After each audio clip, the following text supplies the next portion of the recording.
والله هو طبعا هو برازي ولا كرديا او لاش تصوير كرد بقشتي لهم كردستاني براز زور بو براستی يعني ضرور زیانه چی زوری با جوتیار و با فلاحی گیاندیا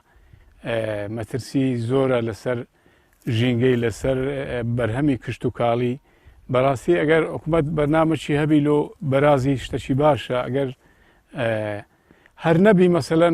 لپیتسینه و نکره زراعت نکره لگر جوتیار و فلاح و بقشتی خلشی اگر بیتو برازی لنا و ببا زراعت نکره شتشی باشه لبروی براز بس زریه سودی نیه لو جینگش يعني ناكري بكيف خوي بصورة لنا ورزو باغي خلشي همو ويران كرديه بتري وبهنزيره وبهناره وبقشتي يعني تقلباوية سنرقة تقلباوية هر نهشتيا اوي دوي بيبقى نايهري براستي يعني شتشي زور بزرة زور بزرة لو برهمي كشتو كالي بقشتي يعني حتى براو ديما خوي بي اجيني لناوية با يعني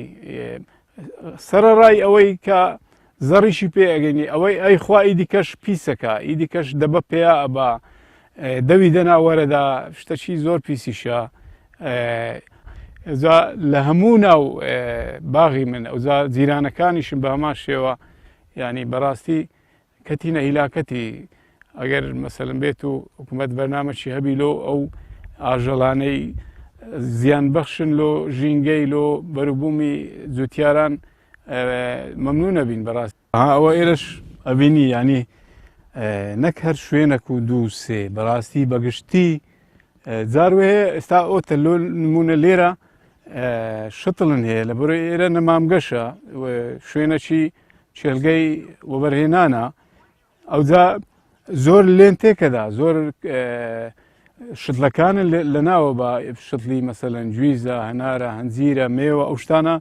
هموي لنا وشيسي شبس هموي تكدا هموي لنا وبا زاروه لعاردي هر قنيني نمامي زور